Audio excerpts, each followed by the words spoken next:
ಅಧಿವೇಶನದಲ್ಲಿ ಕೋಲಾಹಲ ಎಬ್ಬಿಸಿದ ನೀಟ್ ಅಕ್ರಮದ ಕಿಚ್ಚು. ಪ್ರಧಾನ ರಾಜೀನಾಮೆಗೆ ವಿಪಕ್ಷಗಳ ಬಿಗಿಪಟ್ಟು. ಪ್ರಾರಂಭವಾದ 10 ನಿಮಿಷಕ್ಕೆ ಲೋಕಸಭೆ ಕಲಾಪ ಮುಂದೂಡಿಕೆ.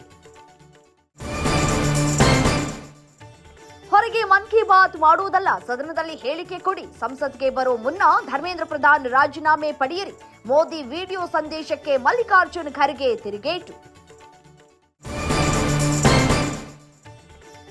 ದೇಶದಾದ್ಯಂತ ಸಿಜೆಪಿಯಿಂದ ಬೃಹತ್ ಹೋರಾಟ. ಧರ್ಮೇಂದ್ರ ಪ್ರಧಾನ್ ರಾಜೀನಾಮೆಗೆ ವಿದ್ಯಾರ್ಥಿಗಳ ಹಕ್ಕೊತ್ತಾಯ. ಕಾಕ್ರೋಚ್ ಜೊತೆ ಕೇಂದ್ರ ಸಚಿವರ ಮಹತ್ವದ ಮೀಟಿಂಗ್. ಕೆಲವೇ ಕ್ಷಣಗಳಲ್ಲಿ ಸಚಿವರ ಜೊತೆ ಮೋದಿ ಹೈವೋಲ್ಟೇಜ್ ಮೀಟಿಂಗ್. ನೀಟ್ ಅಕ್ರಮದ ವಿರುದ್ಧ ಇಂದು ಮಹತ್ವದ ನಿರ್ಧಾರ ಸಾಧ್ಯತೆ. ಹೊಸ ಕಾನೂನು ತರುವ ಬಗ್ಗೆ ಪ್ರಧಾನಿ ಚರ್ಚೆ. ಗುಜರಾತ್ನಲ್ಲಿ, ರಾಜಸ್ಥಾನದಲ್ಲಿ ಮಳೆಯ ಅಬ್ಬರ. ವರುಣನ ಆರ್ಭಟಕ್ಕೆ ಹಲವು ಜಿಲ್ಲೆಗಳಲ್ಲಿ ಅಲ್ಲೋಲ ಕಲ್ಲೋಲ. ರಸ್ತೆಗಳು ಮುಳುಗಡೆ, ಮನೆಗಳಿಗೆ ನುಗ್ಗಿದ ನೀರು, ಜನ ಪರದಾಟ.